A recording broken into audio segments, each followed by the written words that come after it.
They can't do that. Ayla hated galas, hated expensive dresses she couldn't afford, hated fake conversations about networking that were really just people showing off what they'd accomplished that year and making others jealous to feed their ego or whatever. But more than anything, she hated being humiliated. And tonight, at the grand ballroom at the plaza, surrounded by colleagues who pretended to be friends, it was the worst night of her life. Until it wasn't. Because Matteo Cipriani, the richest, most powerful, and most dangerous man in the room, decided to step in, calling her his wife, in front of everyone, leaving them all speechless. The problem? He didn't want to stop. Hi, my name is Lena, and I'm the creator of this channel. Right now on screen, I'm showing you the comments from Coral and Teresa. Thank you so much for all your support. But before we continue, answer me something. Can love be born from a humiliating situation? Let me know down below, and maybe your comment will appear in the next video. Chapter 1: Humiliation and Shocking Intervention. You called me wife. I did. And I meant it. The phone vibrated in my hand as I stared at the simple black dress hanging on my closet door, and Kitty's name flashed on the screen as if she had some sixth sense for knowing when I was on the verge of a breakdown. I answered on the first ring because she was the only person in the world who really knew me. I do not want to go, Kit, I said before she could even say anything, and my voice came out more desperate than I intended. Charity gala? It's more like a parade of inflated egos and purses that cost more than my car. Her laugh on the other end of the line was warm and comforting as it always was, but it couldn't completely dissolve the knot growing in my stomach. But Gene forced you, didn't he? That idiot boss of yours. Yeah, he practically subpoenaed me. I rolled my eyes, even though I knew she couldn't see, walking over to the bed where I'd tossed the most presentable purse I owned. Mandatory attendance, dress well, represent the company, blah blah blah. But my well is literally a dress from TJ Maxx from last year, while theirs is Chanel straight from the Paris runway. Ayla Morris, you look beautiful in anything and you know that perfectly well. Kitty shot back with that firmness of a nurse used to dealing with stubborn patients. And if anyone dares talk bad about you, I'll leave this shift right now and go there to personally fight whoever it is. I laughed because it was impossible not to laugh when Kitty got into this extreme protective mode, but the laugh came out kind of choked. You're on shift at the hospital and we both know you can't leave, but I'll call if I need to, I promise. There was a pause on the other end, and I could hear the background noise of the hospital, that unmistakable sound of machines beeping and people talking quietly. Ayla, listen. Her voice got more serious, and I knew what was coming. Watch out for Mabel, okay? She's a snake disguised as a friend, and you know that as well as I do. I know perfectly well, I mumbled, as I grabbed the dress and held it against my body, looking at myself in the foggy mirror of my tiny bedroom. But she pretends to be a friend so well that sometimes even I convince myself it's real. It's because she wants to use you, sweetheart. Kitty sighed heavily. She sees that you're pretty, talented, and genuine, and that eats away at her inside because Mabel doesn't have anything genuine. Promise me you'll be careful? I promise, I answered quietly, feeling that tightness in my chest that always came when I thought about how my professional life was a minefield of fakeness. Now go save lives, nurse. I love you. Love you too, and you're going to kill it tonight, even if it's just to prove you're better than all of them combined, she said, before hanging up.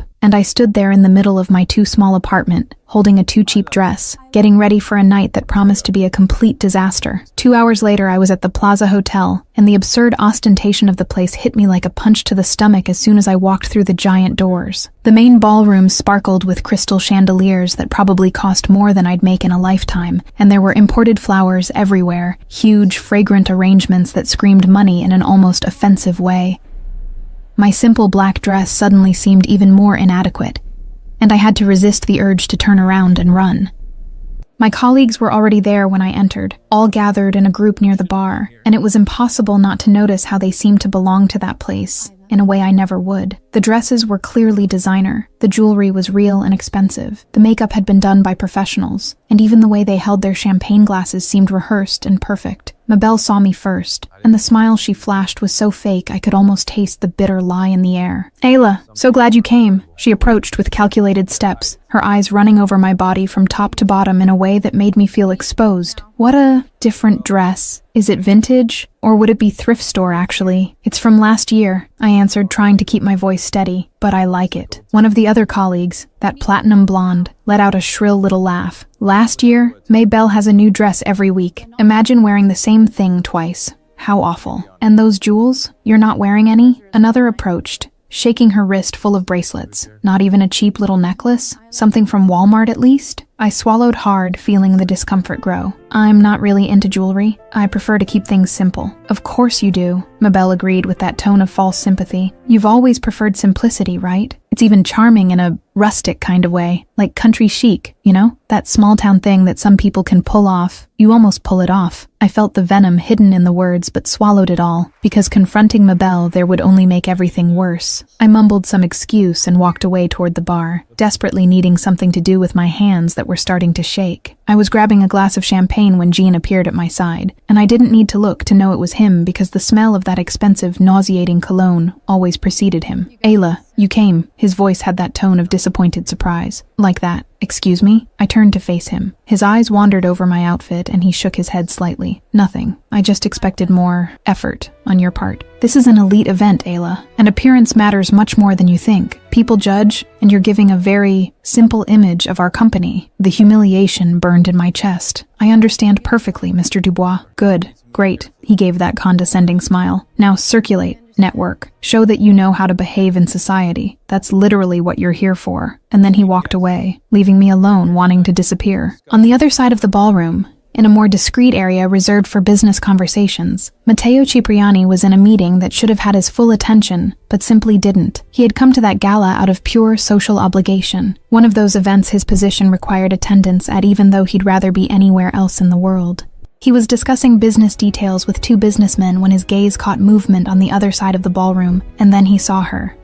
At first, it was just a casual observation, the kind of thing that happens when you're bored at an event full of people. But then something clicked in his memory with surprising force. That woman, that brown hair falling loose over her shoulders, that delicate way of moving as if trying to occupy the smallest space possible in the world.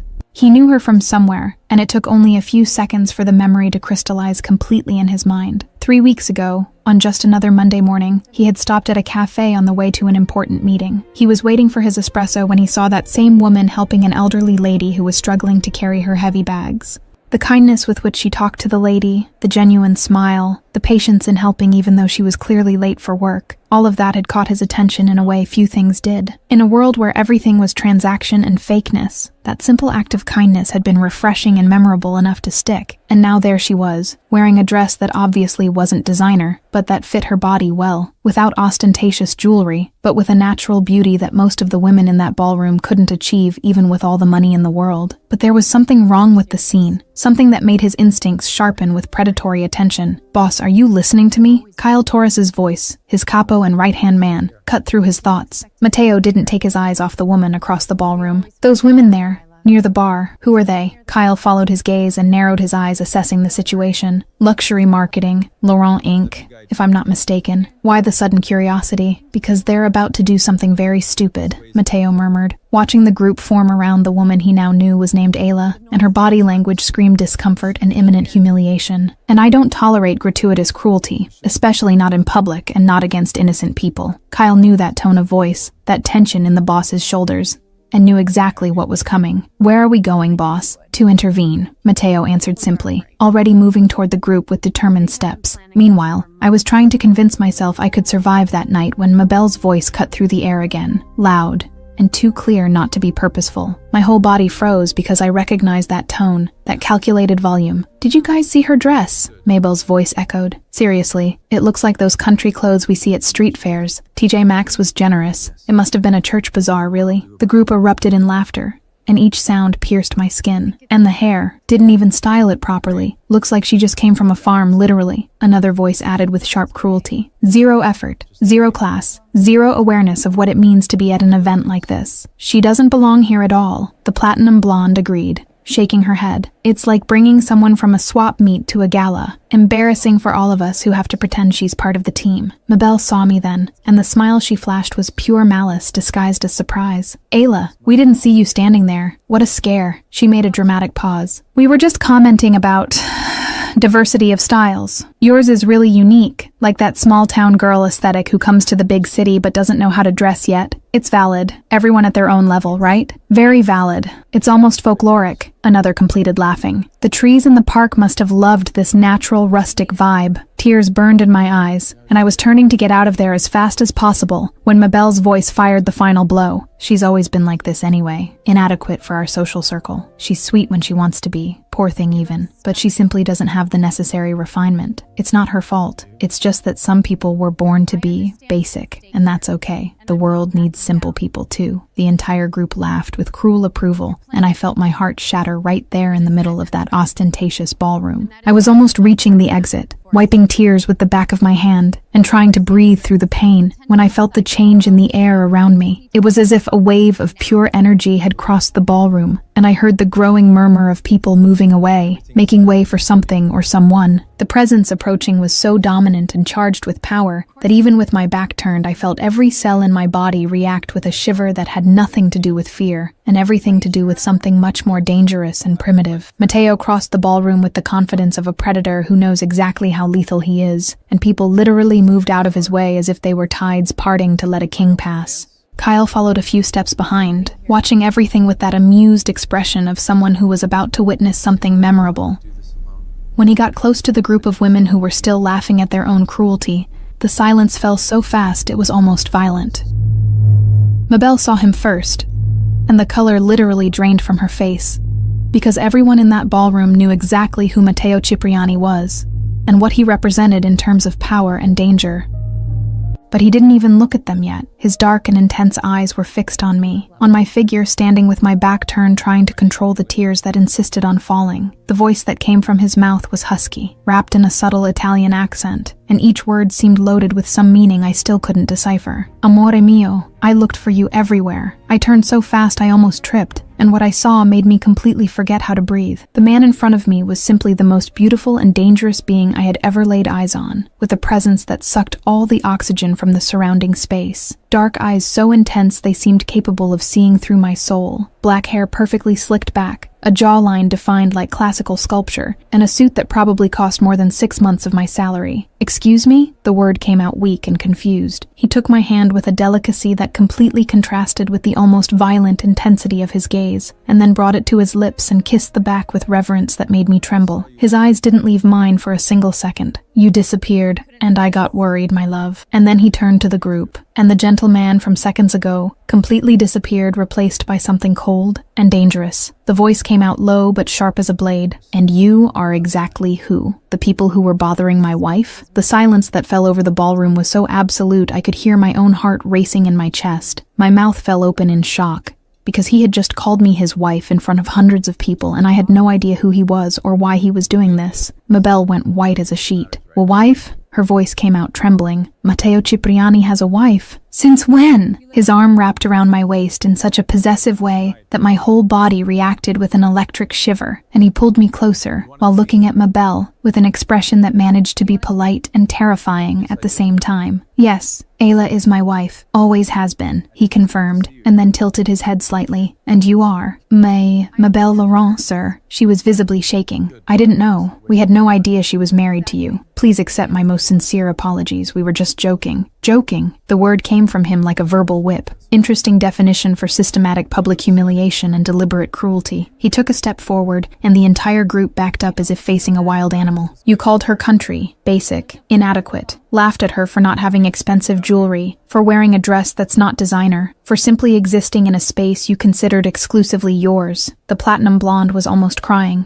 "Mr. Cipriani, we would never have done this if you knew who she was," he completed with a smile that had nothing warm about it. "So your cruelty is conditional on the perceived importance of the victim. That somehow makes everything worse, not better." The pause he made was loaded with silent threat. "Let me be extremely clear about something. You just publicly humiliated my wife, and that constitutes a very, very serious mistake that will have consequences." Another colleague was shaking so much the glass fell from her hand. "Please, sir, we're so sorry." Matteo turned to me then, and all that lethal coldness melted into genuine concern that left me even more confused. The voice came out soft and careful. "Amore, are you okay? Did they hurt you?" I was so shocked I could barely process what was happening, but there was something in his eyes, something real beneath all that intimidating performance.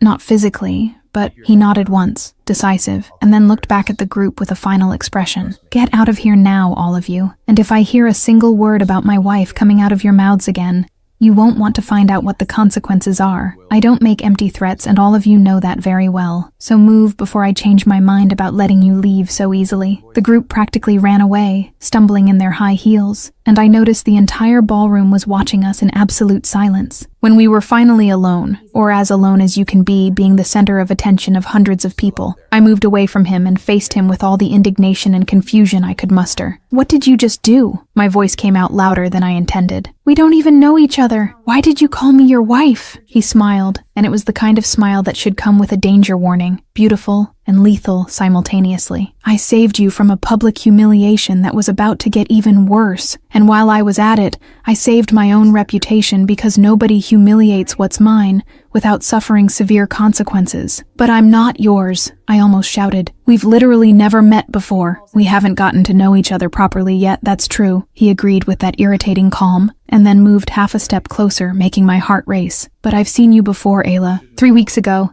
at a cafe. You were wearing a blue dress, had your hair up, and stopped to help an elderly lady carry her bags. You talked to her, smiled with a genuine kindness that's rare to see in my world." My jaw dropped, because I vaguely remembered that day, that lady who was struggling at the cafe door. "You remember that?" "I remember everything about you since that moment," he answered with intensity that made my breath fail. "And when I saw you here today being attacked by those venomous snakes, I simply couldn't not intervene. I called you my wife, because it was the only thing that occurred to me that would make them all stop immediately." He offered his arm. "And now everyone in this ballroom, including you eventually, believes we're married. So come, let's dance and put on a proper show for all this curious audience." I should have refused, should have demanded explanations, but there was something magnetic about this man that pulled me like a force of nature. "You're insane." "Completely," he agreed, guiding me to the dance floor, and when his hand landed firmly on my waist, I felt an electric shock. "But you're fascinated, Amore. You can admit it." My heart was beating so hard I was sure he could hear it. Maybe. The husky laugh that escaped him did something in my stomach contract in a completely new way. "Good, very good, because I never let go of what's mine, Ayla Morris. And now you're mine, even if you haven't fully realized it yet. But you will, my love. You will, very soon."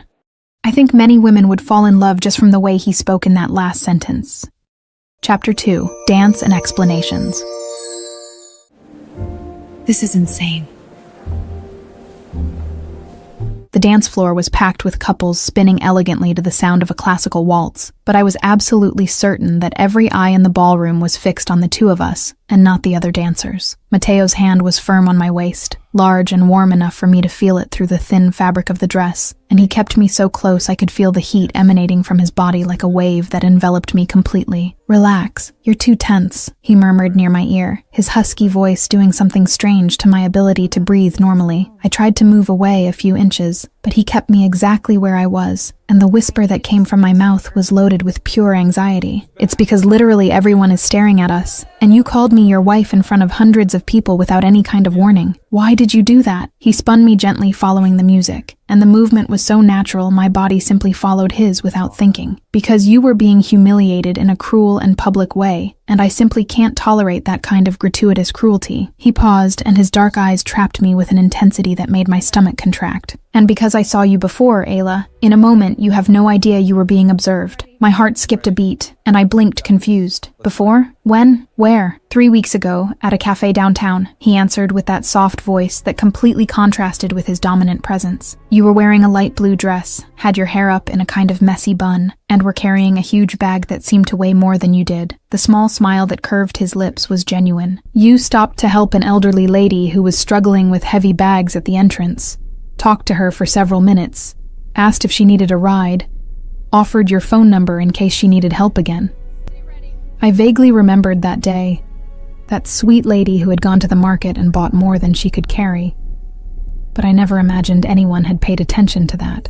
"You were there?" "I was waiting for my espresso and watching," he confirmed, pulling me imperceptibly closer. "And I was fascinated because in a world where everything is calculated transaction and disguised self-interest, you were genuinely kind, without expecting absolutely anything in return." His fingers squeezed my waist lightly. "You were real, Ayla, in a way people simply aren't in my world, and I couldn't forget." My heart was beating so hard I was afraid he could hear it, and my voice came out weaker than I intended. "So what was this? A spur-of-the-moment impulse because you remembered me?" "It was strategy and desire mixed into a decision I made in approximately 3 seconds, he answered with brutal honesty. "Strategy because calling you my wife was the only thing I knew would make those women stop immediately, and respect you. He stopped dancing completely, keeping me trapped in the circle of his arms, and looked at me with an intensity that stole the air from my lungs. And desire, because now everyone in this ballroom, including you eventually, knows you're mine, and no one will dare touch you or hurt you again. I should be angry, should be outraged at the absurd presumption, but all I could feel was that dangerous fascination growing. But I'm not yours. We literally just met for real. Not yet, he agreed, with that small, dangerous smile. But you will be, amore, because I don't do this. He gestured vaguely at the ballroom around us. I've never publicly pretended, never lied about something so serious, never put my reputation on the line for anyone. His fingers moved up and touched my chin delicately, tilting my face so I couldn't look away. But for you? I did all of that without thinking twice, and now that I have, I'm going to make this lie become the most real truth of my life. The declaration should sound absurd, should make me laugh at the arrogance, but it came out with so much conviction. I felt each word lodge somewhere deep inside me. You're presumptuous, arrogant,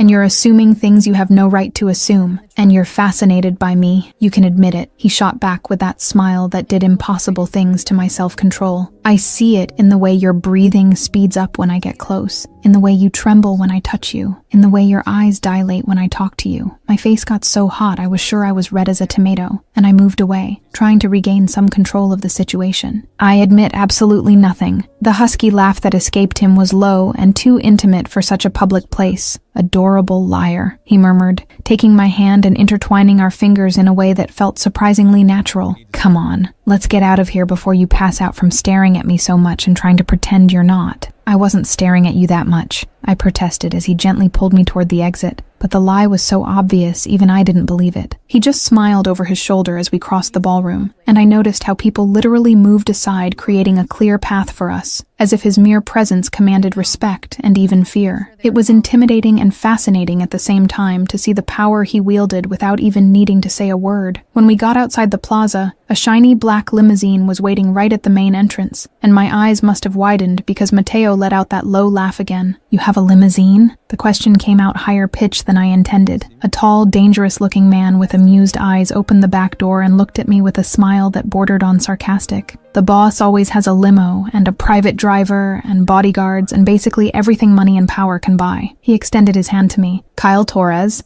capo and right-hand man, and official witness to all this craziness that just happened in there. Mateo rolled his eyes in a surprisingly normal way for someone so intimidating. Kyle, focus on work. Yes, boss, Kyle agreed, but not before leaning in and whispering loud enough for me to hear. Just so you know, he never does this. Never. You're special in a way I've never seen anyone be to him. I got into the limousine trying to process that information, and the interior was so luxurious it seemed straight out of a movie, with soft leather seats, gentle lighting, and even a small built-in refrigerator with chilled champagne. Mateo got in right behind me and settled too close, his thigh touching mine in a way that made my skin tingle through the fabric. Where do you live? The question came accompanied by that penetrating gaze that seemed capable of reading every thought passing through my head. Why do you want to know? I shot back, trying to maintain some control of the situation, even though I felt like I was rapidly losing it. Because I'm taking you home safely, he answered as if it were the most obvious thing in the world. And because tomorrow we need to talk for real, without an audience, without performance, just the two of us being honest about what happened and what's going to happen from now on. My stomach twisted in a strange knot that was part anxiety and part anticipation. Talk about what exactly? He leaned closer, and I smelled the expensive cologne he wore, something woody and masculine that made my head spin slightly. About how we're going to make this work, amore, he murmured with that voice that seemed to caress each word. You're now my wife in the eyes of everyone who was in that ballroom, and news like that spreads fast in our social circle. His fingers played with a strand of my hair that had escaped.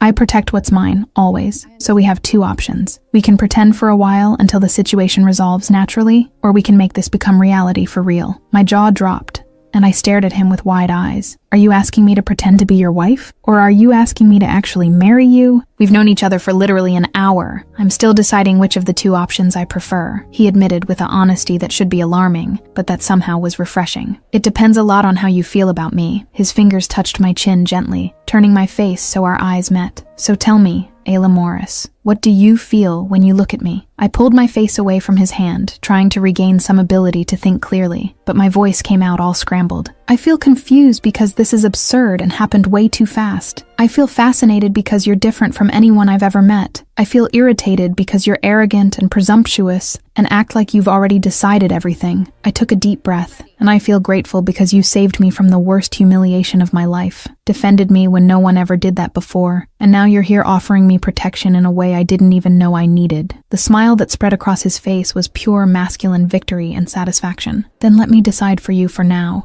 he suggested with that irritating confidence. Tomorrow I'll pick you up for lunch. We'll talk for real, get to know each other without masks or performances and see where this can go. He leaned back, but kept his hand possessively on my knee. No lies, no games, just brutal honesty about who I am and what I want. I should say no, should demand he drop me off at home and never appear in my life again. But the words that came out of my mouth were completely different. Okay, lunch tomorrow, but no more shocking surprises like calling me your wife in front of crowds. I'm not promising anything, he responded with that dangerous smile that made my stomach flip. I have a tendency to be unpredictable when it comes to protecting what's mine, and you, my love, officially became mine from the moment I put my arm around your waist. Kyle knocked on the divider window and shouted from the front seat, "Boss, what's the address?" I gave my address with my voice still shaking slightly, and as the limousine started moving through the streets of New York, I wondered what kind of absolutely insane craziness I had just gotten myself into. Matteo Cipriani was dangerous in every possible way, not just because of the power and obvious connection to the organized crime world, but because of the way he made me feel things too intense, too fast. And the scariest part?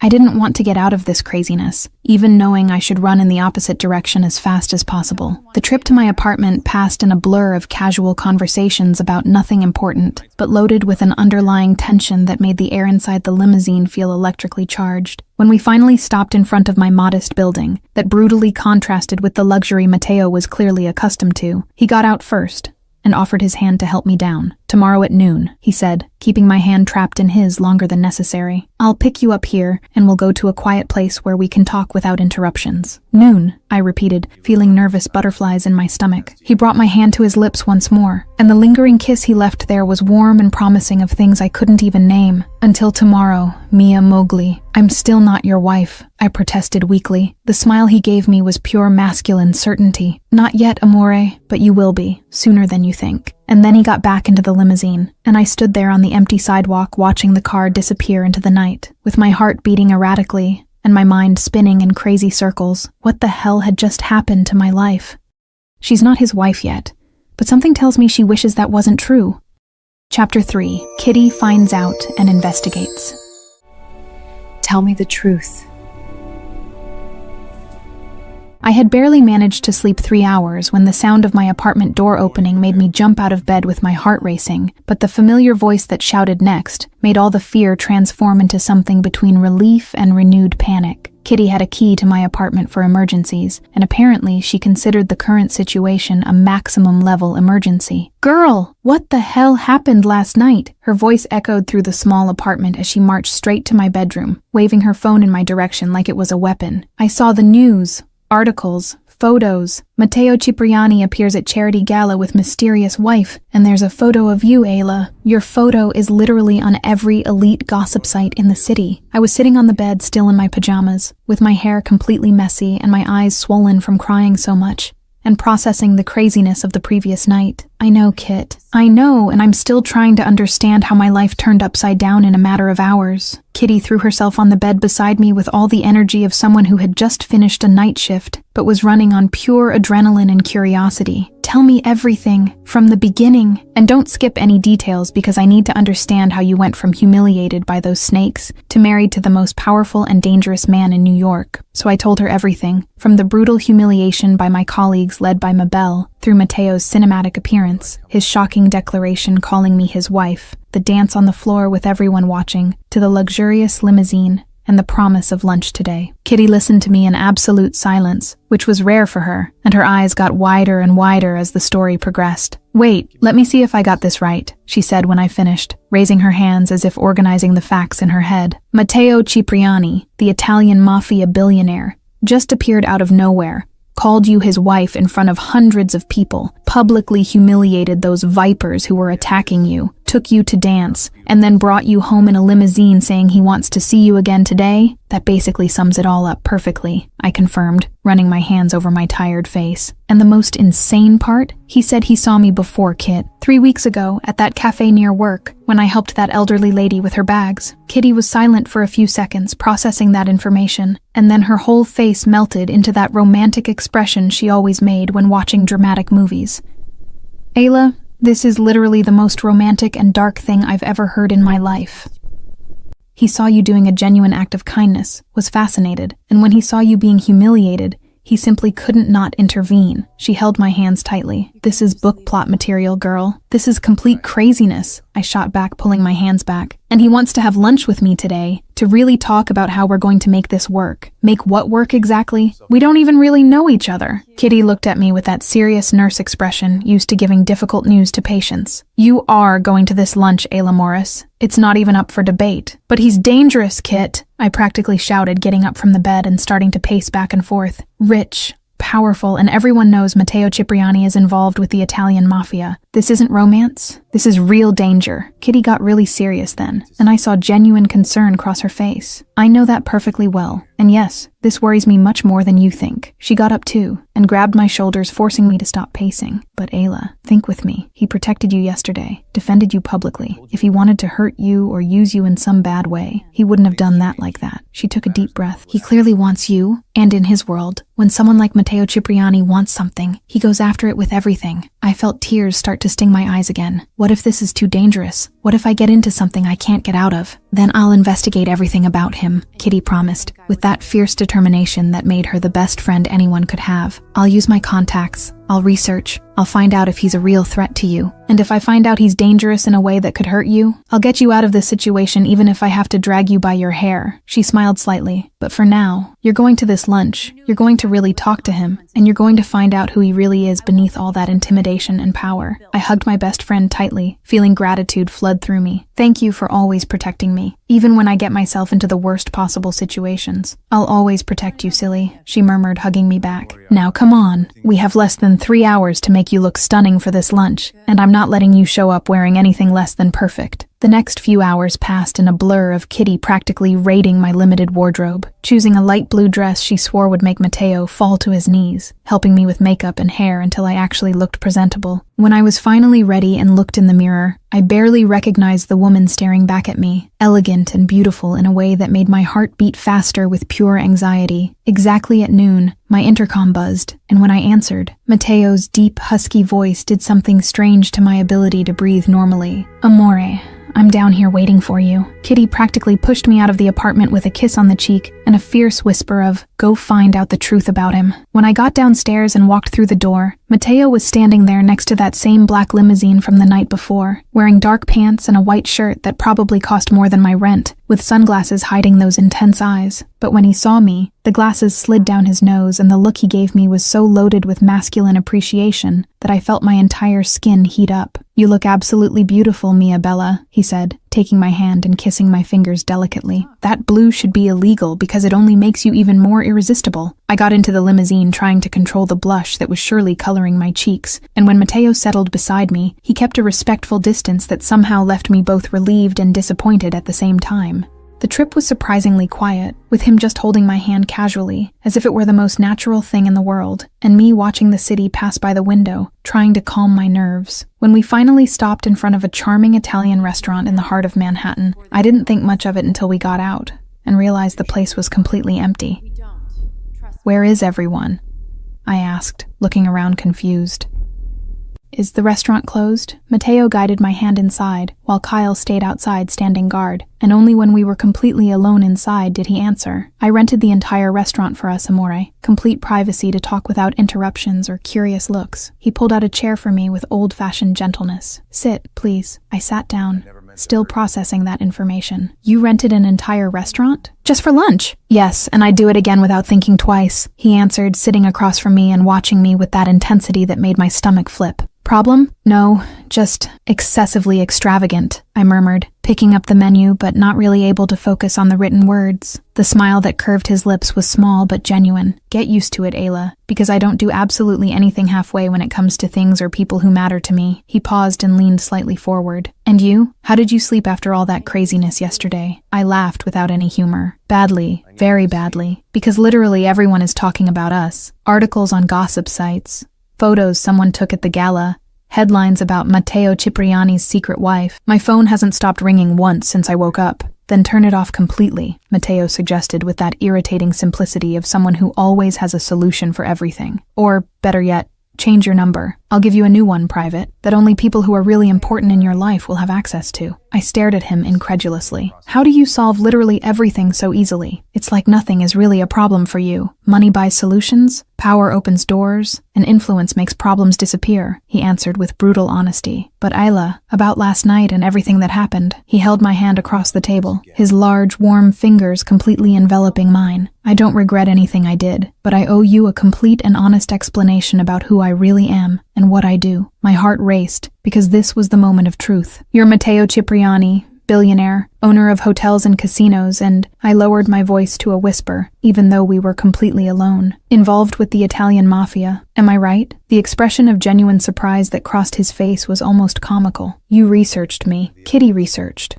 I corrected quickly. My best friend, the nurse I told you about yesterday. She's super protective and wanted to know exactly who I was getting involved with. She's smart and a good friend, Matteo agreed, nodding with approval. And yes, you're absolutely right. I'm the Don of the Cipriani family, third generation. I have legal businesses like luxury hotels, casinos in Vegas and Atlantic City, real estate investments, and I also have illegal businesses that I won't detail now, but that you need to know exist. He looked me in the eyes without looking away. But I have a code of honor, Ayla. I don't hurt innocents. I don't get involved with human trafficking. I don't do anything that goes against the principles my father taught me before he died. I took a deep breath, trying to process all of that. And why me? Of all the women you could have chosen, why did you decide to help me like that? The vulnerability that appeared in his eyes was so unexpected and rare, it took my breath away. Because you reminded me that genuine kindness still exists in the world, something I had completely lost sight of. His voice got lower, more intimate. In my world, Ayla, absolutely everything is calculated transaction, strategic lies, people using others for their own gain. But you in that cafe, helping a lady who wouldn't give you anything in return, you were genuine in a way I hadn't seen in years. He squeezed my hand. And when I saw you yesterday being attacked by those venomous snakes just for being exactly who you are, humble,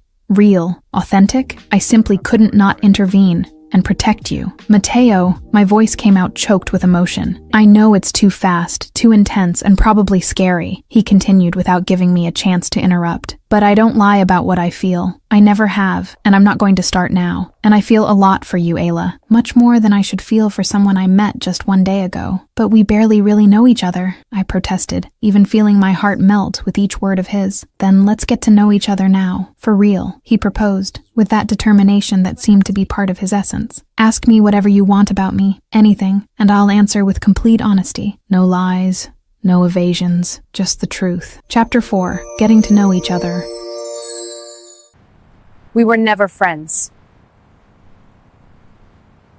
And Mabel tries to redeem herself. I took a deep breath, trying to gather courage to ask the questions that needed to be asked. The questions Kitty would definitely grill me about later. Have you ever killed anyone? The question came out more direct than I intended, but there was no gentle way to ask something like that. Matteo didn't look away for even a second, and the brutal honesty in his answer was so raw it made me swallow hard. Yes, I have. Self-defense, protecting my family, situations where it was kill or be killed, but never innocence, Ayla. Never people who weren't involved in my world. Never for pleasure or gratuitous cruelty. He squeezed my hand lightly. I know this should scare you and make you run in the opposite direction, but I promised honesty, and I won't lie about who I am. My heart was beating too fast, but I continued because I needed to know everything. Do you have a girlfriend? A real wife hidden somewhere? No, the answer came immediate and firm. Never married. Never had a serious relationship that lasted more than a few months. Never wanted any of that, because in my world relationships are dangerous complications. He paused, and that vulnerability appeared in his eyes again. Until you showed up in my life in a completely unexpected way and messed up everything I thought I knew about what I wanted. My face got so hot, I was sure I was red as a tomato. You don't know me well enough to want to actually marry me. We literally met yesterday. I know the essentials about you, and the essentials are all that matters in the end, he shot back with that irritating conviction. You're kind in a genuine way that's rare to find, strong enough to survive in a toxic work environment without losing your essence, real in a world full of masks and lies, beautiful in a natural way that doesn't need expensive jewelry to shine. He leaned forward. You're smart and observant, sarcastic when you're nervous as a defense mechanism, and most important of all, you make me feel things I haven't felt in years, Ayla. You make me want to be better, want to protect, want to have something real for the first time in my adult life. Tears started to sting my eyes, because no one had ever seen me that way before. No one had ever described me with such precision and care. This is too intense, Mateo. All of this is too much. I know I'm a lot. I always have been, he agreed with a small smile. But now it's your turn to ask whatever you want about me. Anything, no filters. I wiped away the tears that threatened to fall and thought about what I really wanted to know. Why are you so confident in everything? So arrogant sometimes? Where does this absolute certainty that you're always right come from? The laugh that escaped him was surprisingly genuine and without that dangerous edge. Because I built an empire practically alone since I was 20 years old, Amore. My father died suddenly. I inherited the Cipriani family when I was still practically a kid,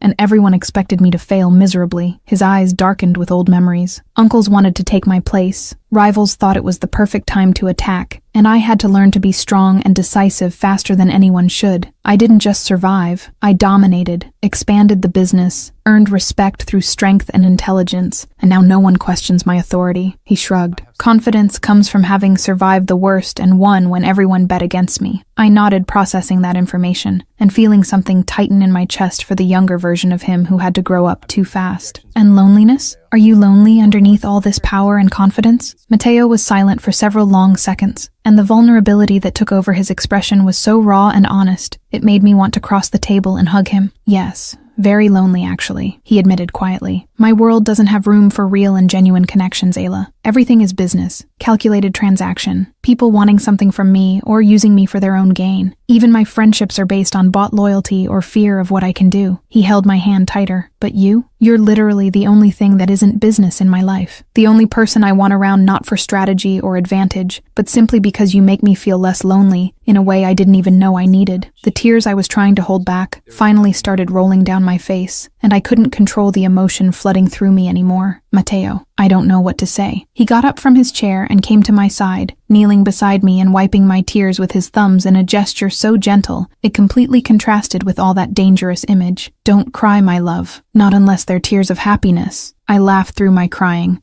a wet and messy sound. I don't even know what I'm feeling. Confused because all this is too fast and too intense. Fascinated because you're different from anyone I've ever met. Scared because your world is dangerous, and I don't know if I can handle it.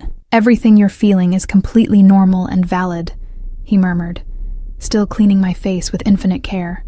But Ayla, I need you to know something. I'm not going to rush anything. I'm not going to force you into anything you're not ready for. He kissed my forehead softly.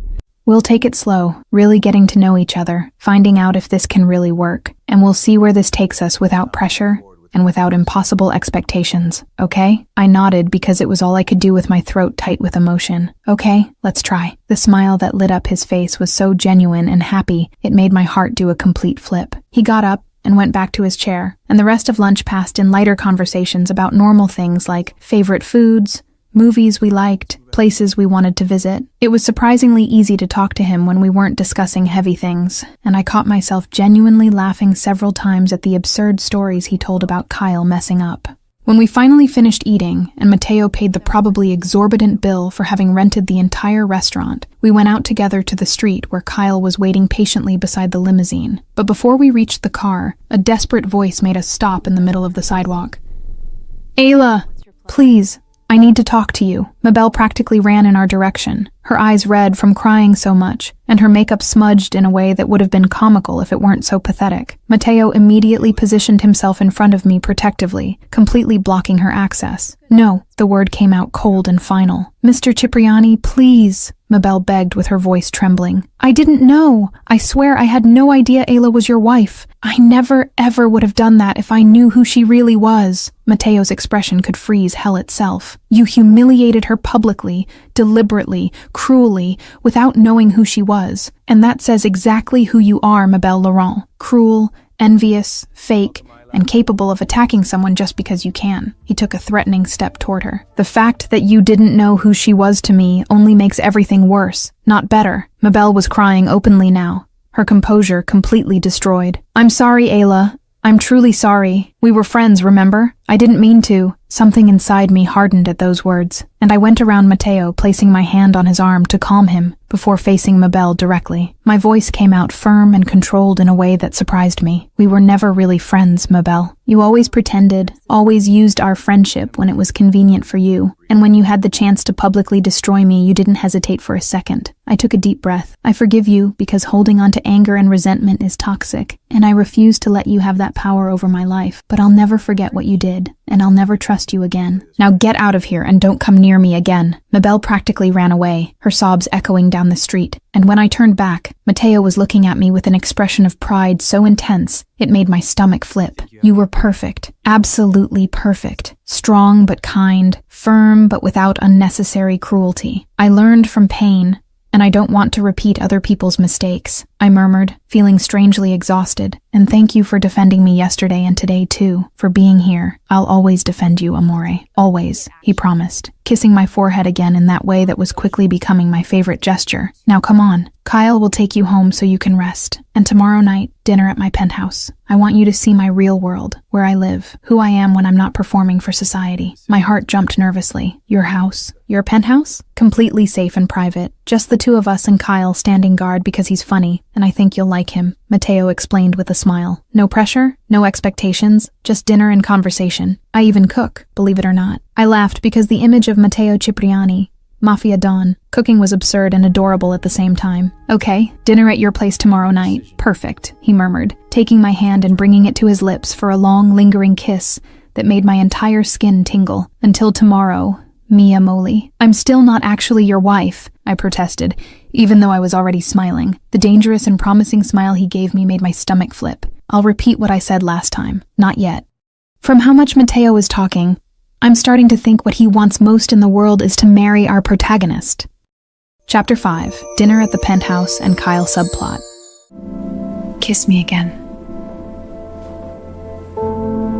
The next night came too fast and too slow at the same time, and when I was finally ready for dinner at Mateo's penthouse, my nerves were on edge in a way that made my hands shake as I tried to apply lipstick for the third time. Kitty had helped me choose a dark red dress she swore would make Mateo completely lose his mind, and now as I looked at myself in the mirror, part of me wanted to cancel everything and hide under the covers. You look beautiful, and he's going to love it, Kitty said for the 10th time, while arranging my hair loose over my shoulders. And remember, I investigated everything I could about him in the last 24 hours, and aside from the obvious involvement with illegal activities, he seems to be honest about having a code of honor. No human trafficking, no violence against innocents, nothing indicating he'd be dangerous specifically to you. I took a deep breath, trying to calm my erratically beating heart. But what if this is too fast? What if I'm throwing myself into something I can't control? Then you leave. Simple as that. Kitty responded with that nurse practicality. But Ayla, you deserve to be happy after everything you've been through. Those vipers at work humiliated you for years. You lived in the shadows feeling inadequate, and now a powerful man appears who really sees you and wants to protect you. She held my shoulders. At least give this a real chance, okay? When the intercom buzzed promptly at 7 o'clock, my stomach tied in a nervous knot. But Kyle's voice instead of Mateo's caught me by surprise. Hi, Ayla. The boss sent me to pick you up because he's finishing dinner and didn't want to burn the food. Come down when you're ready. The image of Matteo Cipriani, dangerous mafia billionaire, worried about not burning the food he was personally cooking, was so absurd and adorable that I genuinely laughed for the first time all day. I went down to find Kyle leaning against the limousine with that easy, friendly smile that was already becoming familiar. The boss is cooking? I asked, getting into the car. Kyle gave that husky laugh as he pulled away. Yeah, and he's nervous in a way I've never seen before. He personally cleaned the entire penthouse yesterday, spent 2 hours choosing wine, tested 3 different carbonara recipes until he decided which one was best. He looked at me through the rearview mirror with amused eyes. In 15 years working for him, I've never seen the boss like this. He's completely lost over you in a way that's even a little scary. My face heated up,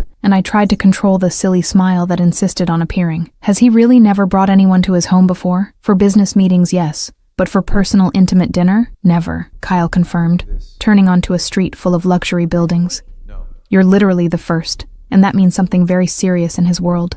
Matteo Cipriani doesn't let people into his private space unless they're extremely important. When the car stopped in front of an elegant modern skyscraper, Kyle guided me to the private elevator that went straight up to the penthouse on the top floor. My nerves were completely out of control when the doors finally opened, revealing the most luxurious and stunning interior I had ever seen in my life. The space was huge and open, with floor-to-ceiling windows offering a breathtaking view of all of New York lit up at night. Elegant Italian decor with clearly expensive but comfortable furniture, and an air of sophisticated masculinity that screamed Matteo in every detail. Kyle held the elevator door with a smile. Welcome to the boss's castle. He's in the kitchen having a mini nervous breakdown, so go save him before he actually burns something. I laughed nervously and walked through the space following the absolutely divine smell of homemade Italian food coming from the large modern kitchen. Matteo had his back turned stirring something on the stove, wearing dark pants and a white shirt, with the sleeves rolled up to his elbows, and his hair was slightly messy as if he'd run his hands through it several times. The scene was so domestic and different from his public image that I stopped just watching for a few seconds. I heard that, Kyle. His voice came out loud, but amused. And I'm not having any breakdown. I'm just being a perfectionist with the food, Kyle shouted back, already walking away. Sure, boss, whatever you say. I'll be downstairs standing guard and leave you two alone. Matteo turned then, and when his eyes landed on me, all that anxiety Kyle had mentioned became completely visible in his expression for a fraction of a second, before being replaced by that intense, masculine appreciation. He dropped what he was doing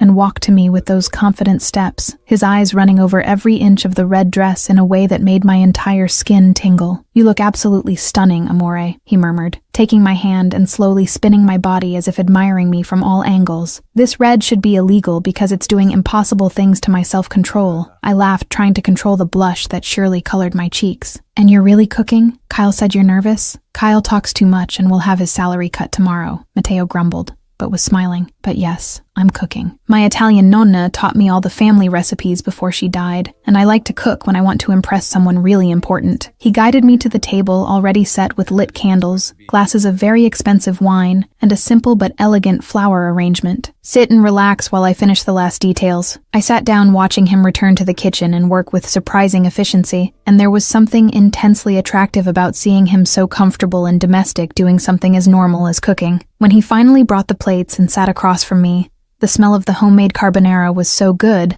my stomach growled embarrassingly loud. Eat before it gets cold, he instructed, pouring wine into both glasses. I picked up my fork and tried the first bite, and the flavor that exploded in my mouth was so absurdly perfect I moaned without being able to control it. Oh my God, this is divine. You really made this? The pride that lit up his face was genuine and almost childlike in its purity. Yes. Secret family recipe that passes from generation to generation. You really like it? Like is an understatement. This is among the best things I've ever eaten in my life, I answered, taking another forkful immediately. You have hidden talents no one would imagine. The smile that curved his lips gained that dangerous and suggestive edge. I have several hidden talents, my love, and I can't wait to show you all of them. My face went as red as the dress I was wearing. Behave, Matteo. Impossible when you're near wearing that dress and making sounds like that when you taste my food. He shot back with that sharp humor that was already becoming familiar. Dinner passed in easy, natural conversations that flowed effortlessly, and I found myself completely relaxing for the first time since all this craziness had started. Matteo was surprisingly funny when he wanted to be, with a dry, intelligent sense of humor that made me genuinely laugh, and there was a kindness beneath all that dangerous intensity that left me increasingly fascinated. Do you have siblings? I asked between bites. His expression softened in a way I hadn't seen yet. I have a younger sister, Julia. She lives in Italy,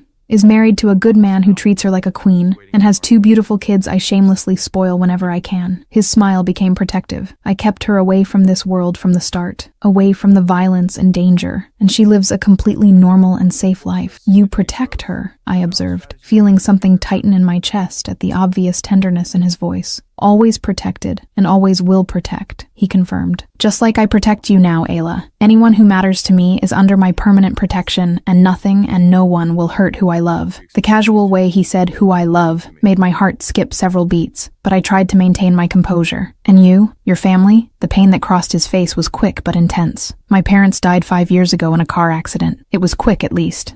They didn't suffer. I held his hand across the table without thinking. Now I only have Kitty, who is my chosen family, my sister of the heart who supports me in absolutely everything. Mateo turned his hand and intertwined our fingers with comforting firmness. She loves you very much. I noticed in the way you talk about her with so much affection. He paused. I want to meet her officially, Ayla. I want her to assess me personally and see that my intentions with you are completely serious. My heart melted completely at those words. You want to really meet Kitty? Yes, because she's clearly the most important person in your life, and everything that's important to you automatically becomes important to me, too, he answered, with a simplicity that made tears sting my eyes. I want to meet the people you love. I want to be part of your life for real, not just keep you separate in my world. I blinked the tears away, because crying in the middle of dinner would be ridiculous. You say things that make me feel... I stopped not knowing how to finish. Feel what? He leaned forward with that total intensity focused on me. Feel seen, valued, important, I admitted quietly. Feel like I really matter to someone for the first time in a long time. Mateo got up from his chair and came to my side, kneeling beside my chair and holding my face between his large, warm hands, with a delicacy that contrasted with all that strength. You matter more than you can imagine, my love. More than anyone has mattered to me in years. He caressed my cheek with his thumb, and I'm going to spend as much time as necessary proving it to you every day,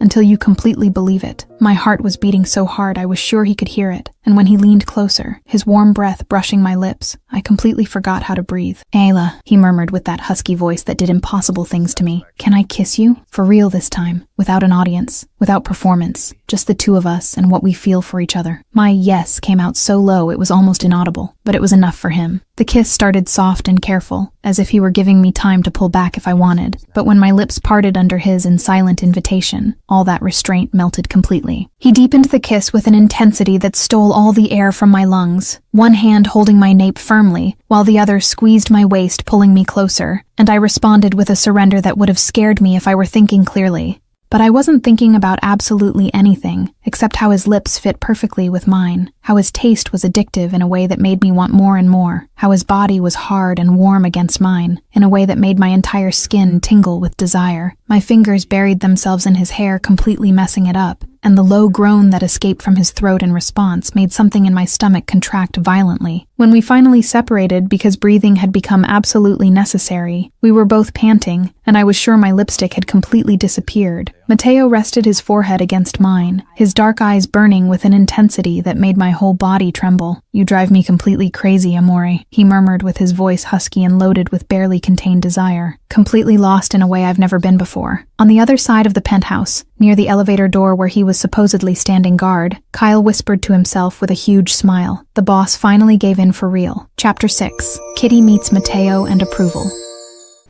I choose him. You do?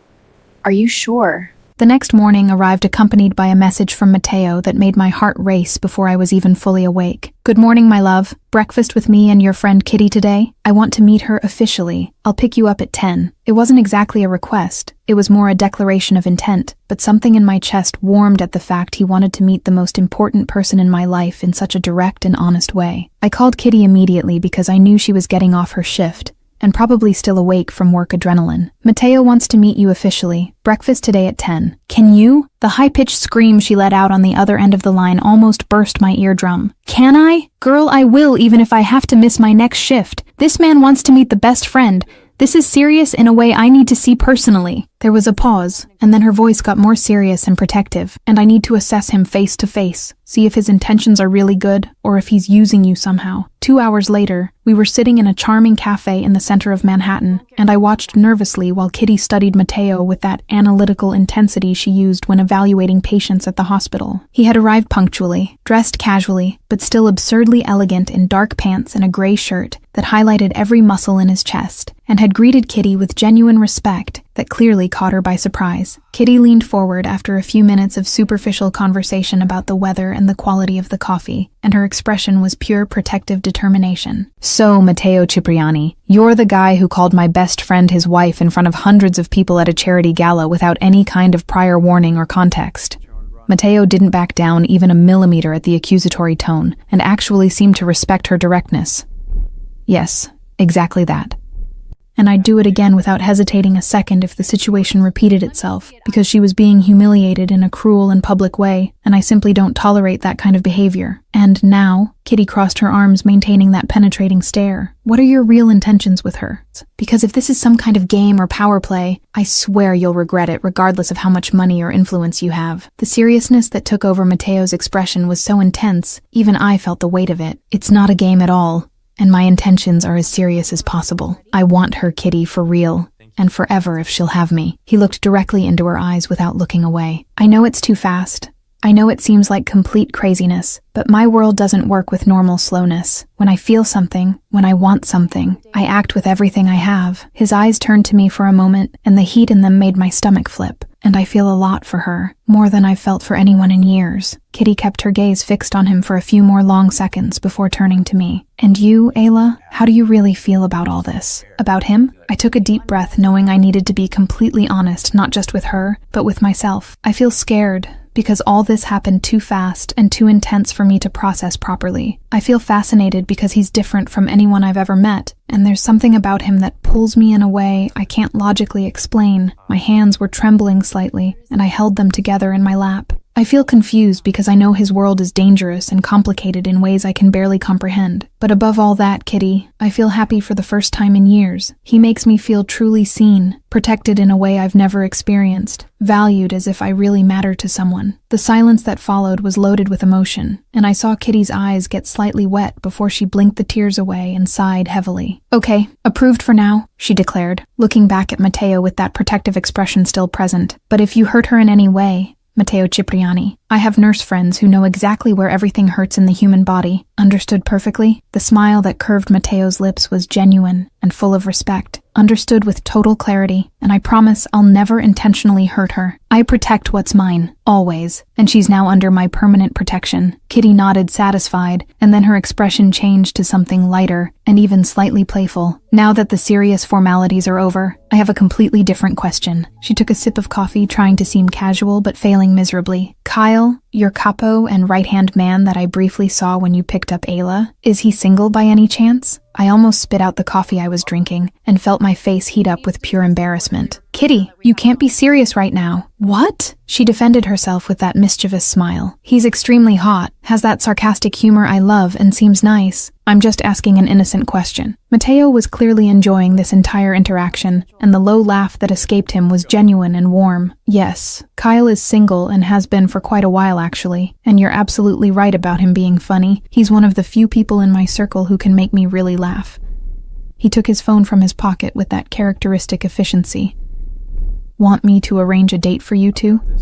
I can send a message right now if you're interested. Kitty perked up completely, her eyes shining in a way I hadn't seen in months. Seriously? You'd do that? Like, maybe? Matteo was already typing before she even finished the sentence, his fingers flying across the phone screen with impressive speed. Done. Sent it. Told him my Ayla's best friend wants to get to know him better, and that he should call you today if he's interested. He looked up with that small smile. And knowing Kyle, he'll call in less than an hour because he's efficient when it comes to beautiful and interesting women. You're absurdly efficient at solving things, Kitty observed, clearly impressed. Like, scarily efficient, actually. I've always been like this, especially when it involves people who are important too. He made a deliberate pause and looked directly at me with that intensity that made my breathing fail. My future wife. Kitty watched that entire exchange with a growing smile, and then leaned in to whisper in my ear loud enough for Matteo to hear perfectly. Girl, you're completely gone for him and you're not even trying to hide it anymore. I know, I admitted quietly, because there was no point denying the obvious anymore. Completely gone in a way that should scare me, but actually makes me feel more alive than ever. The rest of breakfast passed in lighter, more natural conversations, with Kitty telling embarrassing stories from my college days that made me want to sink into my chair, and Matteo retaliating with equally embarrassing stories about Kyle messing up during important missions. The chemistry between the three of us flowed in a surprisingly easy way, and I could see Kitty gradually relaxing and starting to really like Matteo beneath all that protective layer. When it was finally time to leave because Kitty needed to sleep after her night shift, she hugged Matteo tightly and whispered something in his ear that I couldn't hear completely, but that made him nod seriously.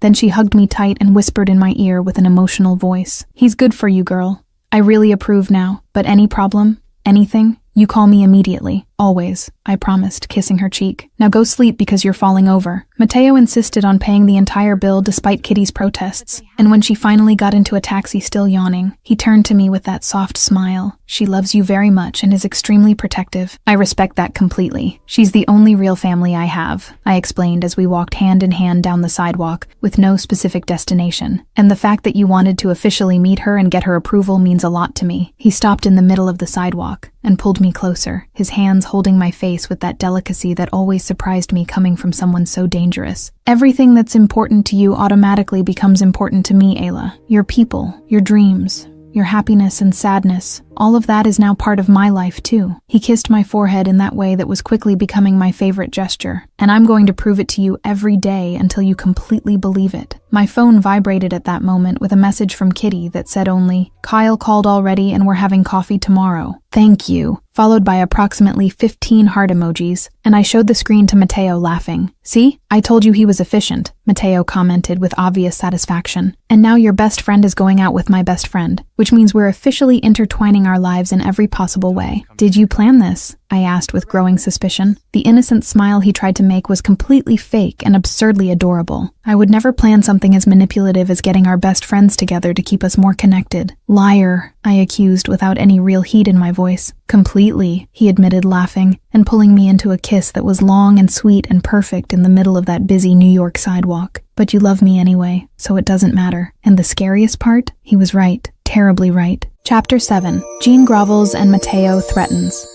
No one humiliates me.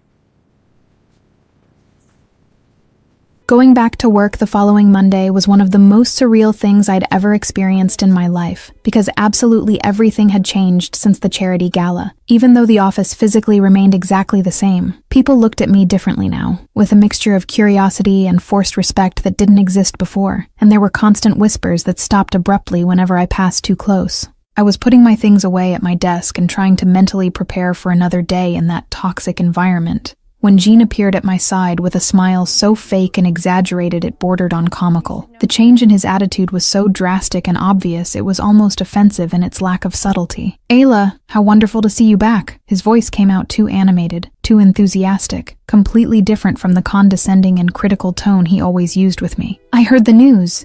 You and Matteo Cipriani. How incredible, how absolutely fantastic. Why didn't you ever tell us about this relationship before?" I turned slowly to face him, keeping my expression completely neutral and cold. "Because my personal life is exactly that, Jean, personal and private, and you never showed real interest in knowing me as a person. You just constantly criticized my appearance and my clothes." His smile faltered for a fraction of a second before recomposing itself with visible effort. That was a complete misunderstanding. I just wanted you to stand out professionally, to show your best side." He moved closer, lowering his voice to a conspiratorial tone. "But now with your new and impressive connections, maybe you could help the company in ways that would benefit all of us." Something cold and hard settled in my chest when I realized exactly where this conversation was going. Help the company how exactly? Well, thinking strategically, you could introduce Matteo Cipriani to our main clients. He has absolutely incredible contacts, influence in circles we've never been able to penetrate. His eyes gleamed with obvious greed. "Imagine the doors that could open for us, the business opportunities,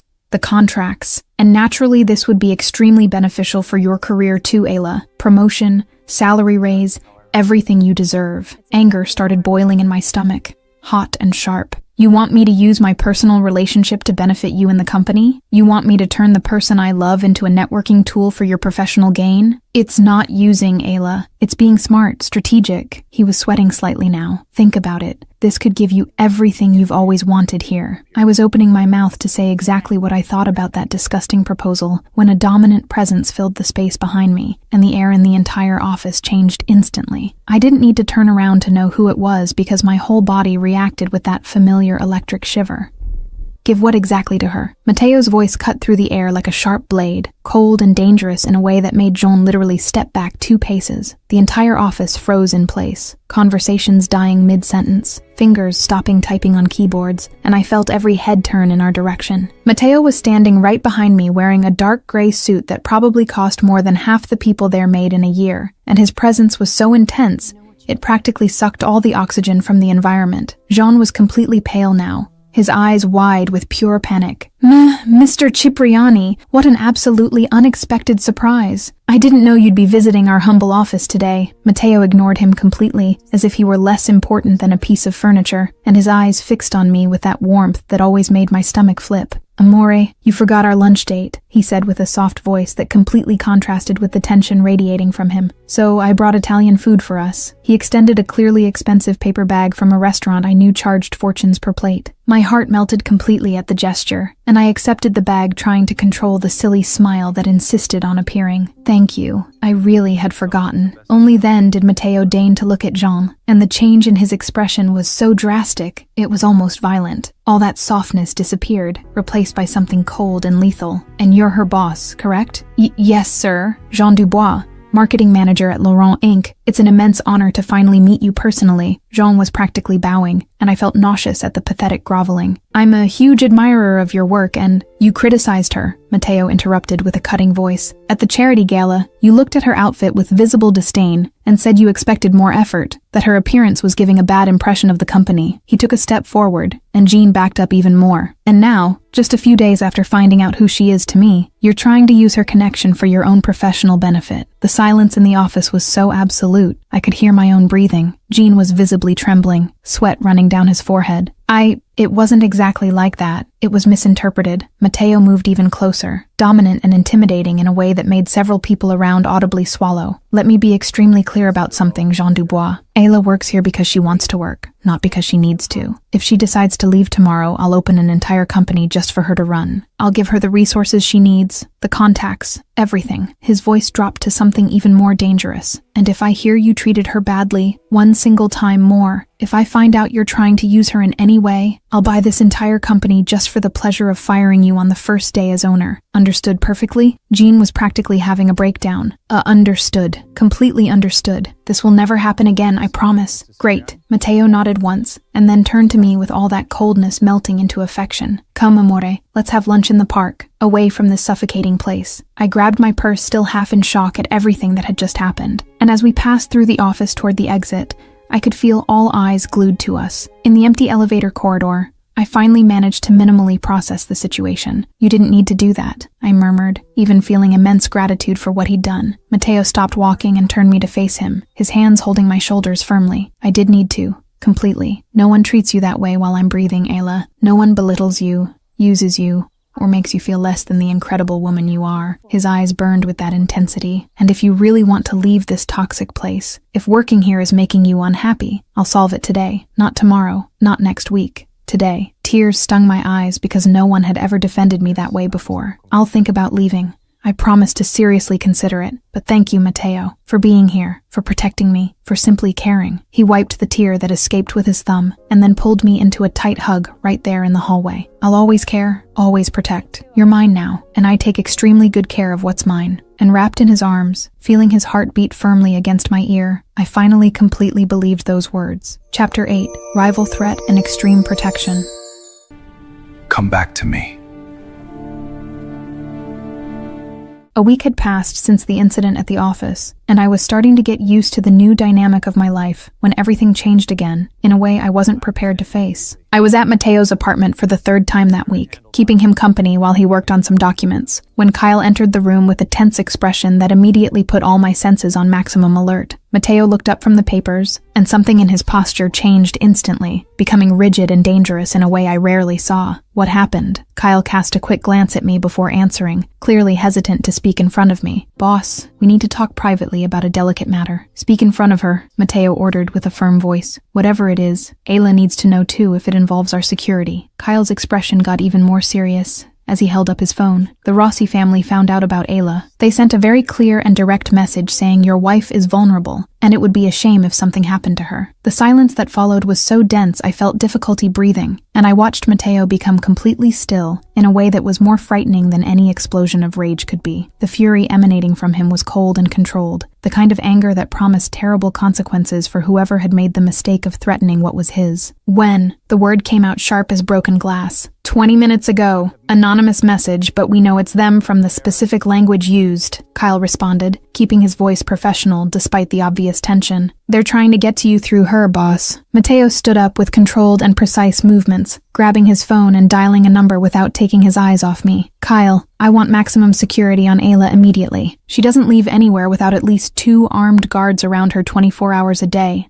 7 days a week." He spoke on the phone quickly in Italian, his voice hard and full of commands I couldn't fully understand. Panic started growing in my chest as the reality of the situation set in. "Matteo, what's happening? Who are the Rossis?" He hung up the phone and came to me with quick steps, kneeling in front of me and holding my face between his hands with urgency. "The Rossi family is a rival organization trying to gain territory in the city. They found out about you and are using it to try to weaken me or provoke me." His eyes burned with that protective intensity. "But you're completely safe, I promise. I'm going to put my best men to protect you, and I'm going to resolve this situation personally." "Resolve how?" My voice came out trembling with real fear for the first time since I met Matteo. "The only way these men understand," he answered with a hard voice. "I'll go to them and make it absolutely clear that you're a line they don't cross under any circumstances." I held his wrist tightly as tears started to fall. "What if they hurt you? What if you don't come back?" His expression softened minimally and he wiped my tears with his thumbs. "I always come back, amore. Always. Especially now that I have you waiting for me." He pulled me into a tight hug. "But you need to cooperate with me on this. Accept the guards, accept the security measures, and move into my penthouse today." I pulled away, looking at him with wide eyes. "Move into your place? I can't just—" "You can, and you will," he interrupted with that firmness that didn't accept arguments. "Because I'm not risking your life for even a second, Ayla. Here you have military-level security, cameras at every angle, Kyle and other men always present." His voice got softer but no less determined. "Please, my love, do this for me. Let me protect you the right way." The tears were falling freely now, and I nodded, because the idea of something happening to me and causing him pain was unbearable. "Okay, I'll move.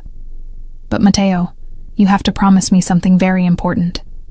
"Anything," he answered immediately. "Promise you'll come back to me alive and whole after resolving this with the Rossis. Promise you won't do anything stupidly heroic that puts you in unnecessary danger." He pulled me into another kiss, this one desperate and intense in a way that stole all the air from my lungs. When we separated, we were both breathing heavily, and he rested his forehead against mine. "I promise I always come back to you. Always." His voice got even lower, almost vulnerable. "And Ayla, there's something I need to tell you now, because I don't know if I said it before, and you need to know. My heart was beating so hard it hurt." "What?" "I love you," he said, looking directly into my eyes with that total intensity. "I know it's too early and too fast, but I love you completely, Ayla Morris. You became the most important thing in my life in a matter of weeks, and I can't imagine my existence without you in it anymore." The words came out of me before I could fully process them. "I love you too, even though it's insane and happening too fast. I love you, Matteo." The smile that lit up his face was pure happiness mixed with relief. "Good. Very good. Because after I resolve this situation with the Rossis, after I eliminate this threat completely, I'm going to ask you something very important in a very official way." My stomach tied in a nervous and anticipatory knot. "Ask what?" "You'll find out when the time comes," he answered with that mysterious smile. "But for now, Kyle will organize your move here while I take care of the Rossis." The next few hours passed in a blur of frantic activity. Kyle coordinated a team that went to my apartment and packed all my things with military efficiency. Kitty showed up in a panic after I called explaining the situation, and kept alternating between hugging me and threatening to castrate Matteo if anything happened to me. And Matteo prepared for the confrontation with the Rossis with that lethal calm that was more frightening than any display of nervousness. When he was leaving through the door, dressed all in black, and clearly armed in ways I preferred not to think too much about, I ran to him and held him tightly. "Come back to me, please." He kissed my forehead, my lips, and then looked at me with that intensity that made my entire world focus on him. "I always come back to you, my love, always. Because you're my reason to fight, my reason to win, my reason to keep breathing." And then he left, and I stood there with Kyle at my side, trying not to go into complete panic, while I waited for him to return safe and sound. Chapter 9. Confrontation and Real Proposal. Yes, I'll marry you. The following hours were the longest and most agonizing of my entire life. I was at Matteo's penthouse surrounded by security and luxurious comfort. But none of it mattered when the only person I wanted nearby was facing dangerous people because of me. Kyle tried to distract me with casual conversation, and even offered to watch a movie with me, but I simply couldn't concentrate on anything except the clock advancing terribly slowly. Kitty had called 3 times in the last 2 hours, alternating between calming me down and panicking along with me. And on the last call, she had threatened to come to the penthouse and break in If Mateo didn't return soon, I promised to call the second he appeared, just to prevent her from doing something impulsive that Kyle would have to physically stop.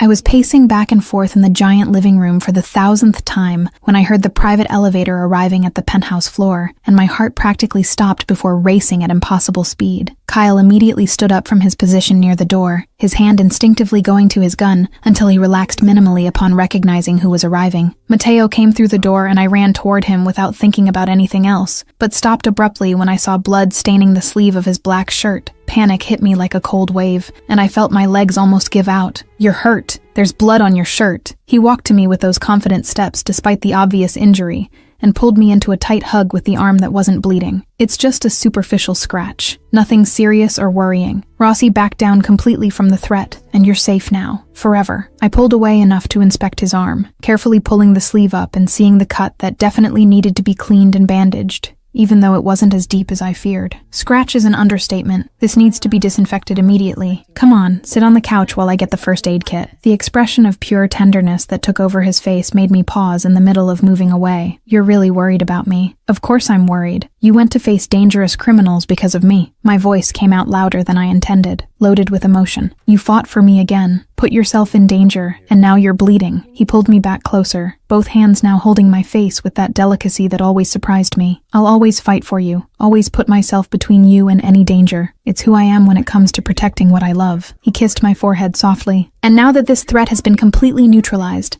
now that you're truly safe, I'm going to do what I promised I'd do." My heart skipped a confused beat. "Do what?" Instead of answering verbally, Mateo stepped back and then did something that left me completely frozen in place. He knelt right there in the middle of the luxurious living room, his arm still bleeding slightly but completely ignored, and took a small velvet box from the inside pocket of his jacket. My eyes widened so much they hurt, and my breathing simply stopped working. "Mateo!" His name came out as a shocked whisper. He opened the box, revealing the most stunning ring I'd ever seen in my life. A huge diamond surrounded by smaller stones that sparkled even in the soft light of the room, and looked at me with that total intensity that made my entire world focus only on him. "Ayla Morris, I've known you for only a few weeks, but it feels like entire years. You entered my life in a completely unexpected way and changed absolutely everything." His voice was loaded with raw emotion. "You made me feel things I thought I was no longer capable of feeling, made me want to be better, made me love in a way I've never loved before." Tears started rolling down my face without any control as he continued, each word piercing my heart in a good but painful way. "And I'm not pretending anymore, Ayla. That night at the gala when I called you my wife was desperate improvisation to protect you, but every day since then has only made me want to turn that lie into absolute truth." He took my trembling hand with his. "This isn't social performance. It's not business strategy. It's nothing but real and complete love. So I ask you here and now, truly and forever, will you marry me? Be my wife for real? Legally and eternally?" I was crying so much I could barely see his face through the tears, but the words came out clear and firm even through the sobs. "You're completely crazy, too intense, possessive in ways that should scare me, dangerous in every sense." I knelt in front of him, holding his face between my trembling hands. "And you're absolutely perfect for me in every way that matters. Yes, Mateo, I'll marry you. 1,000 times yes." The smile that lit up his face was pure masculine happiness and relief mixed together, and he took the ring from the box, sliding it onto my finger with hands that trembled slightly for the first time since I'd met him. As soon as the ring was in place, he pulled me into a kiss that was deep, desperate, full of promises and love and intensity that stole all the air from my lungs. I responded with everything I had, my fingers burying themselves in his hair and pulling him closer, and the entire world around us simply ceased to exist. There was only the two of us, kneeling on the floor of his living room, sealing that promise of forever with a kiss that promised everything. On the other side of the room, near the front door, Kyle watched the whole scene with a huge smile and grabbed his phone immediately. "Kitty, he did it. The boss really did it. He's kneeling on the floor with her?" She said yes. "They're really engaged now." From the other end of the line, I could vaguely hear Kitty's scream of pure joy. "I knew it! I knew he was going to ask! This is perfect. Double wedding, Kyle. We can have a double wedding with them." Kyle's laugh echoed through the room. "Kitty, we're not even officially dating yet. We've had like 3 dates. Completely irrelevant details." She shot back with that characteristic energy. "If they can get engaged in weeks, we can too." I pulled away from Mateo, laughing through my tears, hearing that absurd conversation, and he was also laughing in that husky, beautiful way I loved. Our best friends are as crazy as we are. Completely, he agreed, kissing every tear that still fell down my face, but perfect just the same. He looked at the ring on my finger with obvious satisfaction. You're mine now, officially and forever. My fiancé, my future wife, my entire life. And you're mine, I murmured, kissing him again, because I simply couldn't stop. My impossible fiancé, my future husband, my everything. And there in that room, with Kyle still chatting animatedly with Kitty in the background and the ring weighing deliciously on my finger, I knew with absolute certainty that I had found my forever. Chapter 10. Wedding and Complete Revenge. Forever starts now.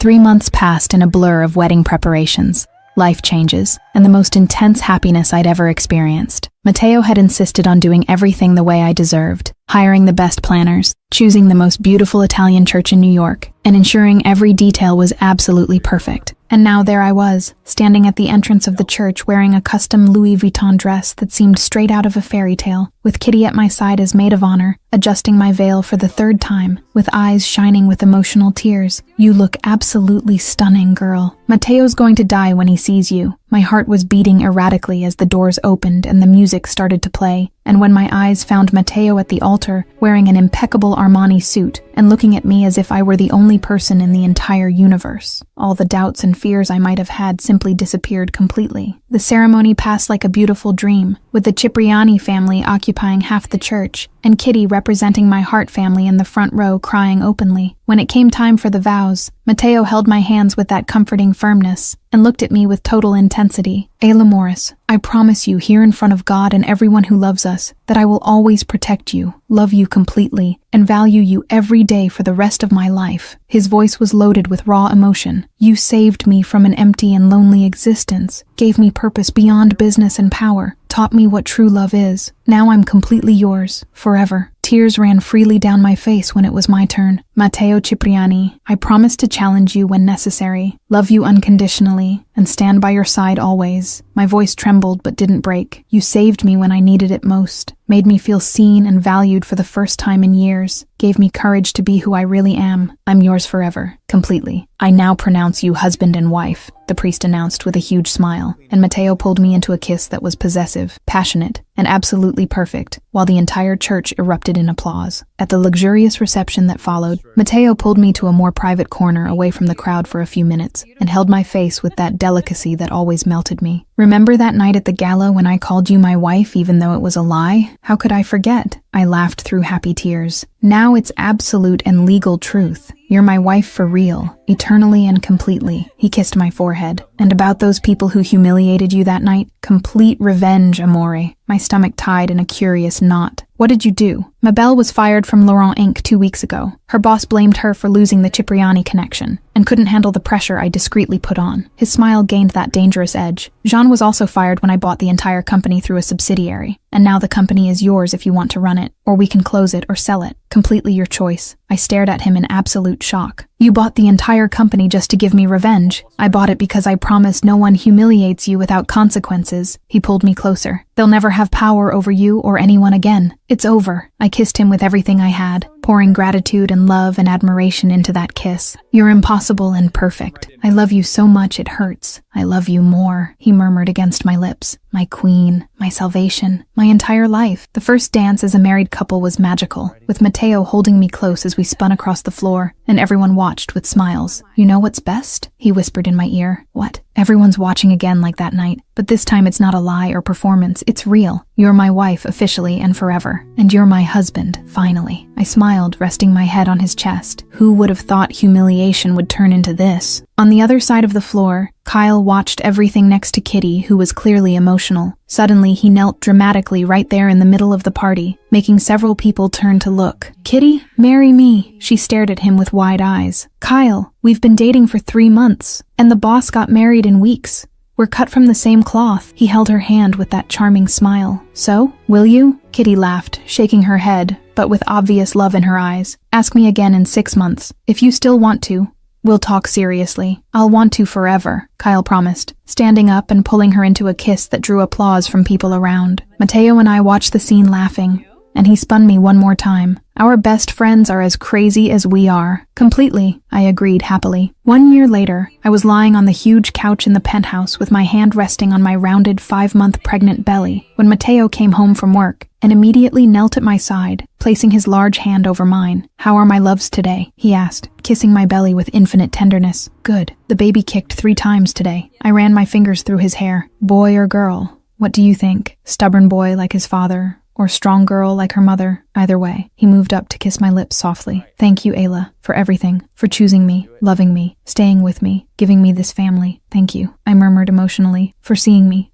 protecting me, loving me, for that night at the gala when you said, 'She's my wife,' and changed everything. Best improvisation of my life," he agreed, smiling. "And now, where's Mabel? Jean? Do you know?" I shook my head without real interest. "I don't know, and I don't care. They're the past, your present and future." On the other side of the city, in a small, poorly lit apartment that brutally contrasted with the luxurious penthouse where Ayla now lived, Mabel Laurent was lying on the narrow bed, obsessively scrolling through Instagram for the 5th time that night. The screen glowed in the darkness, showing photo after photo of the perfect life her former colleague had built. Ayla at the stunning wedding wearing that dress that probably cost more than Mabel would make in years, smiling radiantly in Matteo Cipriani's arms. Ayla in the huge penthouse with a view of all of New York. Ayla pregnant and absolutely happy with her husband's hand, possessively protective over her rounded belly. Tears burned in Mabel's eyes as she threw her phone away forcefully, the device hitting the opposite wall of the tiny room. She'd been unemployed for months. No marketing company wanted to touch her after the story of how she had humiliated Matteo Cipriani's wife spread through professional circles. "I could have been a real friend," she whispered to the empty room, her voice broken with regret. "And now she has absolutely everything. And me? Nothing but loneliness and consequences." The lesson had been learned too late. Cruelty always collects its price, while genuine kindness wins in the end. And if you want to check out another great story, click on the video appearing on your screen now.